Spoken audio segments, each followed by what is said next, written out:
Një martesë është një kujtim për të çmuar përjetësisht dhe që nga momenti fejesës, Becky Carey e dinte se kush do të ishte fotografi për të kapur ditën. Ajo u lidh me Bonnie Turner kur u takuan në pranverën e vitit 2018, por planifikimi u bë i vështirë për Beckyn dhe për këtë arsye ajo i dërgoi një email Bonit për t'i kërkuar një favor shumë të madh. Përshëndetje njerëz të mrekullueshëm, mirë se erdhët sërish në kanalin ton. Këtu është një vit përpara se kjo nuse të duhet të martohej. Lajme tragjike detyruan atë të anulonte sesionin e saj të fotografimit të fejesës. Para se të fillojmë, siguroni të shtypni butonin pëlqej dhe të regjistroni në kanalin ton, të klikoni zilën e njoftimeve për më shumë video të manitshme. Kur Beku u fejua, shpesh në momentet kyçe të jetës së një personi, vetëm prekja e një fotografi profesionist është mjaft e mirë për të ruajtur rastin. Raste të tilla mund të përfshin dasma, diplomime, shtatzani dhe fejesa për shembull. Kur Becky u fejua, atëherë ajo e dinte se donte të festonte dashurinë e saj me të fejuarin Matt, me foto për të ndarë me miq dhe familjen. Për më tepër, Beck, e cila jep mësim në një shkollë dhe vjen nga Woodbridge, Virginia, e dinte saktësisht se këdonte si fotografe e saj të fejesës. Kur ajo u takua me Bonnie në pranverën e vitit 2018, çifti menjëherë u pëlqyen. Pasi Becky u fejua, ajo shpejt prenotoi një sesion fotografik me Bonnin, por kishte një problem. Përcaktimi një date për fotot e fejesës së Beckit ishte i vështirë, sepse kushtet e këqija të motit kurrë nuk dukeshin se punonin në favor të saj dhe ishte një situatë jashtë kontrollit të tyre, e cila duhet të ketë qenë frustruese për të gjithë. Megjithatë, ajo mbajti komunikim të rrjedhshëm me Bonnin në rast se një mundësi do të hapej. Megjithatë, në shtator 2018, Bonnie mori një email të papritur nga Becky në lidhje me sesionin e fejesës në pritje. Duket se kishte pasur një ndryshim dramatik në rrethanat e nusës së ardhshme. Në fakt, edhe një herë, ajo kishte një ide të re se çfarë do të përfshinte sesioni dhe gjithashtu kishte një favor të madh për t'i kërkuar Bonnit. Fotografja Bonnie është një fotografe me bazë në Virginia. Ajo është gjithashtu një grua dhe nënë e 3 vajzave dhe një njerëz për një djalë gjithashtu. Duket se atëherë jeta e saj personale ndikonte në atë profesionale. Në të vërtetë, ajo pranonte se është një romantike pa shpresë dhe përpiqet të kapë në kamera ato momente të zemrës që duhet të çmohen për një jetë. Siç shkruan Bonnie në faqen e saj të internetit, qoftë dashuria mes dy shpirtrave të mrekullueshëm, bukuria e jetës që rritet brenda, ato fonde të vogla që shpejt do të kalojnë prerin tuaj, ose familja juaj do të mbani përjetësisht në zemër. Ajo duhet të kapet dhe të mbahet mend përgjithmonë. Shumë nga sesionet e saj kapin dashuri mes dy njerëzve në ditët e tyre të dasmës, për shembull, ose festojnë intimitetin e fejesës ose shtatzanive. Përveç kësaj, ajo gjithashtu është angazhuar për portrete familjare dhe madje edhe për foto të rive të shkollës së mesme. Bonnie duket se është në gjendje të krijojë një lidhje të thellë me klientët e saj. Në të vërtetë disa kthen tek ajo për më shumë sesione gjatë historive të tyre të jetës që zhvillohen. Është prova e të njëjtës lidhje që Becky krijoi me të kur u takuan për herë të parë dhe kur i duhej një fotograf për sesionin e fejesës. Ajo e dinte se Bonnie ishte e duhura. Becky dhe i fejuar i saj Matt u fejuan në shtator 2018 dhe aq sa ajo ishte sigurt se donte një sesion fotografik shoqërues dhe dinte fotografen me të cilën donte të punonte, kishte diçka shtesë që Becky ndjeu me siguri. Kishte dikë tjetër që donte të luante një rol të madh në ditën e saj të dasmës, babain e saj, Tim. Becky ishte jashtëzakonisht e afërt me babain e saj. Tradicionalisht, sigurisht, është përgjegjësia e një babai të ecë me vajzën e tij nëpër korridor në ditën e saj të dasmës dhe të marrë vallëzimin e parë me të. Është një detyrë që Tim duhet ta kryente në dasmën e vajzës së tij, dhe që Becky e priste me padurim. Timothy Carey ishte 70 vjeç dhe një ish kolonel me në forcën ajrore të SHVA-s. Në fakt, ai luftoi në luftën e Vietnamit dhe kreu qindra fluturime gjatë konfliktit, por siç ndodhi, ato nuk ishin betejat më të mëdha të jetës së tij. Është e vërtetë, në shtator 2018, ai kishte një luftë më të ashpër në duart e tij. Që në vitin 2014, Tim Carey kishte marrë vesh se kishte kancer pankreasi dhe prostate në fazën e 4 dhe pas marrjes së 4 viteve trajtim, Tim mori një kthes për keq. Pak pas fejesës së vajzës së tij, në fakt, ai duhet të hynte në një hospice për kujdes të mëtejshëm. Becky atëherë i dërgoi një email fotografes së saj të fejesës për situatën shkatërruese. Siç zbuloi Bonnie në Facebook në mars 2019, emaili Beckit filloi: "Kështu që unë e di që ju ndoshta mendoni se unë jam personi më i madh që heq dorë nga sesioni fotografik në të gjithë botën. Më vjen shumë keq që jam kaq e çrregullt me kërkesën tonë që ndryshon." Becky nuk ishte përgjegjëse për motin e keq, sigurisht, por ajo kishte një favor për të kërkuar.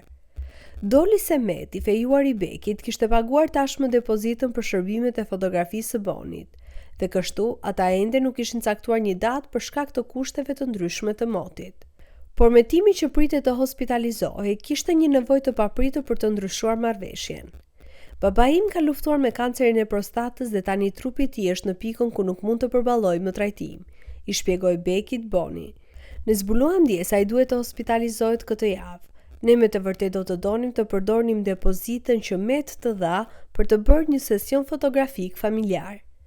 Becky shpjegoi se ajo dhe vëlla e saj ishin ende fëmijë herën e fundit që Carrie vendosën të bërnin portretet e tyre familjare profesionalisht. Me shëndetjen e babait të saj që përkeqësohej, megjithatë, ajo dukej si një kohë e mirë për t'i bërë ato përsëri. Kjo do të thoshte të sakrifikonte sesionin e saj të fejesës, por ajo, tha Becky, mund të priste. Megjithatë, sesioni fotografik kishte një kthes.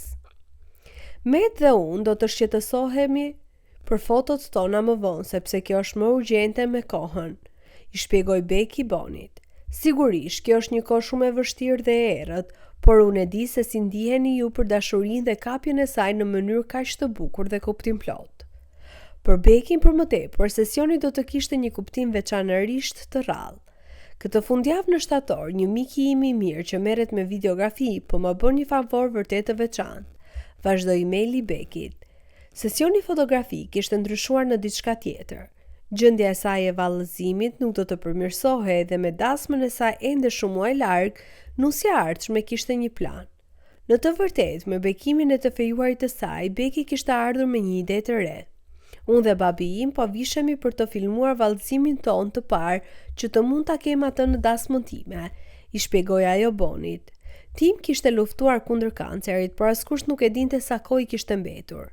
Kam qenë paksa në mohim për sa i sëmur është ai, duke menduar se ai me të vërtetë do të ishte në dasmën time", i tha Becky Inside Edition në prill 2019. Të thuar se Tim kishte luftuar me kancerin për 4 vjet ishte disi një nënvlerësim. Në fakt, ai tashmë kishte sfiduar shanset për të sfiduar vdekjen disa herë. Dhe Becky e dinte shumë mirë betejën e ashpër që babai i saj kishte përballur falë sëmundjes. "Ai luftoi kancerin më fort se kushdo", raportoi për Good Morning America në prill 2019. "Ai duhet të kishte vdekur të paktën 7 herë më parë. Unë e di që ai po qëndronte për mua." Kështu, kur Becky shpjegoi Bonit se si ajo dhe babai i saj po visheshin, nuk ishte thjesht për të dukur mirë në një sesion fotografik. Në fakt, me shëndetjen e babait të saj që përkesoi çdo ditë, sesioni kishte marrë një rol të ndryshëm nga çdo gjë me të cilën Bonnie kishte qenë e përfshirë më parë. Vendi i sesionit ishte oborri i shtëpisë ku Becky kishte kaluar fëmijërinë e saj në Woodbridge. Në të vërtetë, është shtëpia ku nëna dhe babai i saj ende jetonin. Dhe kjo nuk ishte për shkak se ishte thjesht një sesion fotografik nostalgjik. Përkundrazi, nusja e ardhshme kishte një koncept shumë specifik në mendje. Në mëngjesin e sesionit, Tim gjeti forcë të mjaftueshme për të veshur uniformën e tij të vjetër të forcës ajrore. Me kohën që po mbaronte për baban e saj të sëmur, ky do të ishte një sesion baba-vajzë. Ndërkohë, edhe Becky u vesh posaçërisht për sesionin fotografik. Ajo vendosi pak grim, rregulloi flokët dhe pastaj veshi një fustan usërie me dantella për sesionin. Ideja e saj ishte që ajo dhe babai i saj të ndanin vallëzimin e tyre të parë të dasmës në oborrin e shtëpisë. Si shpjegoi Becky në emailin e saj drejtuar Bonit, "Den po do psohet çdo ditë dhe fatkeqësisht ne duhet ta bëjmë këtë sa më shpejt të jetë e mundur." Sigurisht, nusja kishte shpresuar që babai i saj mund të arrinte të ecste me të nëpër korridor, por dasma ishte ende një vit larg. Edhe pse familja mbeti me shpresë, duke shumë e pamundur që babai i saj të mund të merrte pjesë në ditën e dasmës së Beckit. Ndërkohë ideja e Beckit ishte që Bonnie do të punonte me magjinë e saj të fotografes dhe do të kapte vallëzimin në stilin e saj unik. Dhe megjithse ishte njoftimi i shkurtër, Bonnie gjeti kohën në orarin e saj për të marrë punën. Kështu që atë fundjavë, ajo u nis për në shtëpinë e familjes Carey për të dokumentuar sesionin emocional. Pastaj me Beckin të veshur me një fustan usërie dhe baban e saj me uniformën ushtarake, ata dolën në pistën e tyre të improvizuar të vallëzimit në oborrin e familjes. Çifti vallëzoi me melodin klasike Unchained Melody nga The Righteous Brothers, që është kënga më e çmuar e tij. Dhe momenti rezultoi të ishte një i tillë jashtëzakonisht emocional. Pavarësisht gjendjes fizike të brisht të babait të saj, Becky pati vallëzimin e saj me të. Ata u rrotulluan dhe bën shaka, ndërsa Bonnie dhe videografi kapnin çdo moment ngrohtë të zemrës. Ne mundëm të flisnim dhe të qeshnim, shpjegoi Becky për Inside Edition, dhe ndërsa vallëzonin së bashku, dyshja i ofruan njëri tjetrit një siguri të veçantë. Ndërsa Becky dhe babai i saj vallëzonin, ajo u mbështet tek ai dhe i përshpëriti. Kjo është thjesht praktik dhe vetëm për argëtim. Në të vërtetë nusja e ardhshme e përshkroi babain e saj si të qenë pa pushim pozitiv. Ai gjithmonë e shinte botën përmes syzeve me ngjyrë trëndafili, tha ajo për Good Morning America. Ai gjithmonë do të ishte ai që bënte infermierët të qeshnin. Megjithatë, fuqia e mendimit pozitiv do të shtrihej vetëm deri diku.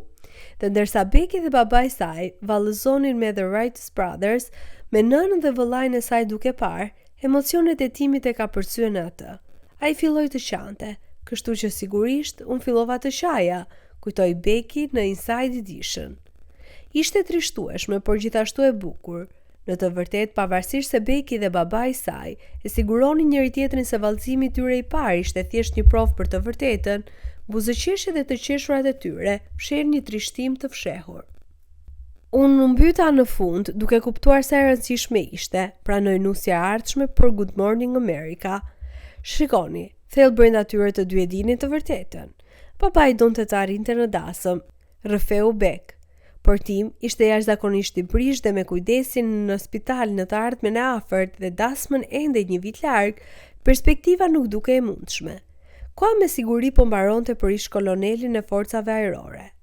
Përfundimisht, një shtrat spitalor u dërgua në shtëpinë e Kerve me mirësjellje të stafit të hospice.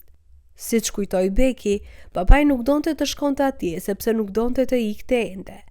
Megjithatë, Tim humbi luftën e tij të guximshme kundër kancerit më 28 mars 2019, ndërsa flinte në shtratin e tij. Ne gjetëm atë në orën 7:30 të mëngjesit, kujtoi Becky për Inside Edition. Ai e shpjegoi se si ai ndërroi jetë ndërsa flinte dhe mbeti në pozicionin që e kishin futur më herët. Ai nuk lëvizi, kujtoi ajo.